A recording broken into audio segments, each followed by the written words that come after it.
Hi అండి, అందరికీ నమస్తే. Welcome to Subhash journalist. ఈరోజు మనం చర్చించబోయే టాపిక్ ఆంధ్రప్రదేశ్ ముఖ్యమంత్రి చంద్రబాబు గారి ఢిల్లీ టూర్. ఈ ఢిల్లీ టూర్లో చాలా సీరియస్గా చర్చించే ఆ రెండు అంశాలు ఏమిటి అనే దాని మీద చర్చిద్దాం. ఆంధ్రప్రదేశ్లో గత కొద్ది రోజులుగా అంబటి రాంబాబు గారి విషయంతో పాటు తిరుమల లడ్డూ కల్తీ అంశం బాగా హాట్గా మారింది. అంటే మీడియాలో ఎక్కడ చూసినా కూడా దీని గురించే చర్చ జరుగుతుంది.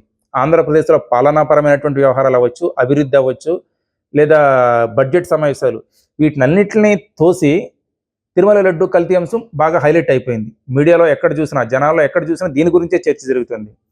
ఇటు ప్రతిపక్షాలు కూడా డెవలప్మెంట్ విషయం అవ్వచ్చు, ఇంకోటి అవ్వచ్చు, అధికార పక్షం ఇచ్చిన హామీల గురించి మాట్లాడవచ్చు, బడ్జెట్లో ఈ వేట్ల గురించి ప్రాధాన్యం ఉండాలనే దాని మీద చర్చించవచ్చు. ఇవన్నీ పక్కన పెట్టేశారు. ప్రజల కోసం పోరాటం చేసి పక్కన పడేసి ఈ లడ్డు గురించి వాళ్ళు అధికార పక్షం చేసిన దానికి కౌంటర్ ఇచ్చుకోవడం సరిపోతుంది. చంద్రబాబు గారు, పవన్ కళ్యాణ్ కూడా దీన్నే ప్రధానంగా ఎజెండాగా తీసుకుని జనాల్లోకి తీసుకువెళ్తున్నారు. చంద్రబాబు గారు మాట్లాడితే తిరుమల లడ్డు అంశం గురించే మాట్లాడుతున్నారు. ప్రెస్ మీట్లు అవ్వచ్చు, లేదా కూటమి నేతలతో ఆయన పెట్టిన సమావేశం అవ్వచ్చు, లేదా కూటమి మంత్రులు అవ్వచ్చు, ప్రెస్ మీట్లు పెట్టి దీని గురించే మాట్లాడుతున్నారు. తిరుమల లడ్డు కల్తీ జరిగిందని వీళ్ళు, సాక్షాత్ ముఖ్యమంత్రి గారు, ఉప ముఖ్యమంత్రి పవన్ కళ్యాణ్ గారు, టీడీపీ అధినేత, జనసేన అధినేత, వీళ్ళే దాన్ని భుజాన వేసుకుని జనాల్లోకి తీసుకెళ్తున్నారు. ఇక వైసీపీ వాళ్ళు ఏంటి, మీరు చెప్పినట్టు జంతువుల కొవ్వు కలవలేదు, కేవలం కల్తీ జరిగిన మాట వాస్తవం అని చెప్పి వీళ్ళ వెర్షన్ ఎలా ఉంది అంటే, ఈ స్థాయిలో తిరుమల లడ్డు గురించి ఇటు కూటమి నేతల వర్సెస్ వైసీపీ మధ్య వార్ నడుస్తోంది.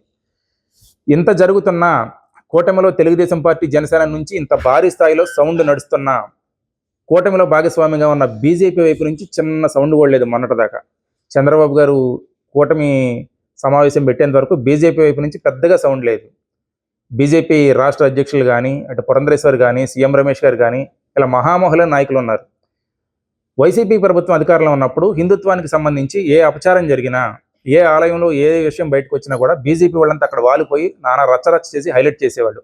అంతర్వేది రగం తగలబడినప్పుడు రాష్ట్ర వ్యాప్తంగా ఉన్న బీజేపీ శ్రేణులు అంతా కూడా అక్కడ వాలిపోయి అంతర్వేదిని స్తంభింపజేశారు.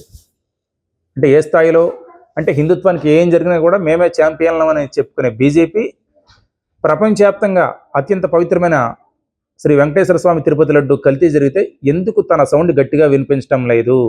ఎందుకు రాష్ట్ర బీజేపీ నాయకులంతా కూడా ఇంత మౌనంగా ఉంటున్నారు? వీళ్ళకి జగన్ మీద ప్రేమ, లేదా వైసీపీ మీద సానుభూత, లేదా ఇంకేమైనా సాఫ్ట్ కార్నర్ ఉందా? ఈ ప్రశ్నలకు ఆన్సర్లు ఎవరికే అంతుపట్టడం లేదు. సరే, కేంద్ర బీజేపీ పెద్దలంటే ఇది రాష్ట్ర అంశం కాబట్టి వాళ్ళు సీరియస్గా తీసుకోవచ్చు, తీసుకోకపోవచ్చు. కానీ రాష్ట్రంలో ఉన్న బీజేపీ నాయకులు గట్టిగా స్పందించాలి కదా. ఎవరైనా ఒకరిద్దరు మాట్లాడినా చాలా చిన్నగా సౌండ్ వినిపిస్తున్నారు. ఏదో పట్టినట్టుగా ఒకటి రెండు మాటలు మాట్లాడేసి వెళ్ళిపోతున్నారు. దీన్ని ఎందుకు చాలా సీరియస్గా తీసుకుని పవన్ కళ్యాణ్ గారు, చంద్రబాబు గారు మాట్లాడినంత గట్టిగా ఎందుకు మాట్లాడలేకపోతున్నారు? ఇంకా చెప్పాలంటే జనసేన, టీడీపీ కంటే హిందుత్వ విషయంలో ఏమైనా ఉంటే ముందు బీజేపీ వాళ్ళే 4 అడుగులు ముందు ఉంటారు. ఇది మాది అని చెప్పి అక్కడ వాలిపోతారు. ఈ విషయంలో ఎందుకు ఇంత పెద్ద అంశంలో కల్తీ జరిగిందని ప్రాథమికంగా అందరికీ తెలిసింది కదా, సీటు పేరుకుంది కదా, ఇలా ఇంత చెప్పినప్పుడు కూడా ఎందుకు వాళ్ళు గట్టిగా మాట్లాడడం లేదు అన్నదే ఇప్పుడు ప్రశ్న. ప్రధానంగా చంద్రబాబు గారి ఢిల్లీ టూర్లో కూడా, ఎందుకంటే జాతీయ మీడియాలోనూ హైలైట్ అయిపోయింది. అర్నబ్ గోస్వామి గారు కానీ మిగిలిన జాతీయ మీడియాల్లో కూడా ఈ కల్తీ లడ్డు అంశం ప్రధానంగా చర్చకు వచ్చి జాతీయ స్థాయిలో దీని గురించి చర్చ జరుగుతోంది. అంటే తిరుమల వెంకన్న దగ్గరికి భారతదేశ వ్యాప్తంగా ఉన్న కొన్ని కోట్ల మంది భక్తులు వస్తుంటారు. పైగా ఇక్కడ మన తెలుగు రాజకీయ నాయకులందరూ కూడా మోడీ గారిని కలిసిన, అమిత్ షా గారిని కలిసిన తిరుమల వెంకటేశ్వర స్వామి ఫోటోతో పాటు ఆ లడ్డు తీసుకెళ్ళిస్తారు. అంటే అంత పవిత్రంగా చూస్తారు. మరి అలాంటి లడ్డు కల్తీ అంశం అనేపాటికి జాతీయ స్థాయిలో కూడా దీని గురించి చర్చ జరుగుతుంది. ఇప్పుడు చంద్రబాబు గారి ఢిల్లీ టూర్లో కూడా దీన్ని అక్కడ ఢిల్లీలో ఉన్నటువంటి బీజేపీ పెద్దలతో చాలా సీరియస్ అంశంగా చర్చించి దీని గురించి మరింత బలంగా ప్రజల్లోకి తీసుకువెళ్ళాలి, అంటే జాతీయ స్థాయిలో కూడా దీన్ని హైలైట్ చేయాలని అంశంగా చంద్రబాబు గారు సీరియస్గా తీసుకోబోతున్నారు. మరి చంద్రబాబు గారు చెప్పిన తర్వాత ఢిల్లీ బీజేపీ పెద్దలు ఈ విషయాన్ని ఎలా తీసుకుంటారు? సీరియస్గా తీసుకుంటారా? వాళ్ళు కూడా దీని గురించి మాట్లాడతారా? లేదా రాష్ట్ర నాయకత్వానికి దీని మీద గట్టిగా మాట్లాడమని చెప్తారా అన్నది ఒక పాయింట్.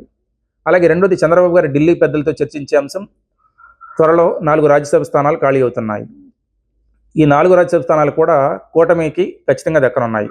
ఒకటి జనసేన ఖరారైంది, మిగిలిన 3 టీడీపీ తీసుకోవాలని చెప్పి అనుకుంది. కానీ ఏంటంటే ఇప్పుడు బీజేపీ వాళ్ళు కూడా ఒక సీటు కావాలని చెప్పి అడుగుతున్నారు. చంద్రబాబు గారు ఇస్తారా ఇవ్వరా అన్నది పక్కన పెడితే బీజేపీతో ఉన్నటువంటి స్నేహబంధాన్ని మరింత బలోపేతం చేసుకోవాలి, ఆ బంధాన్ని మరింత పటిష్టపరచుకోవాలి. ఎందుకంటే వచ్చే 3 సంవత్సరాల్లో ఢిల్లీ నుంచి మరిన్ని భారీగా నిధులు రాబట్టుకోవటం చంద్రబాబు గారికి అత్యవసరం. చంద్రబాబు గారికి కానీ, పవన్ కళ్యాణ్ గారికి కానీ ఈ రాష్ట్ర అభివృద్ధికి చాలా కీలకం. ఈ 20 నెలల్లో చాలా నిధులు ఇచ్చారు.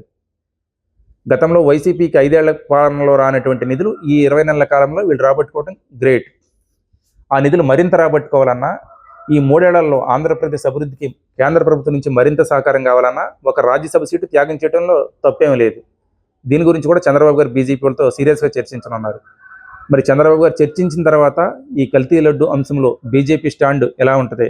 బీజేపీ బలంగా తన వాయిస్ వినిపిస్తుందా? వినిపిస్తుందా అనేది చూడాలి. నా వీడియో మీకు నచ్చినట్లయితే లైక్ చేసి మీ అభిప్రాయాన్ని కామెంట్ రూపంలో తెలియచేయండి. ప్రతి ఒక్కరూ నా ఛానల్ సబ్స్క్రైబ్ చేసుకోండి. Thank you.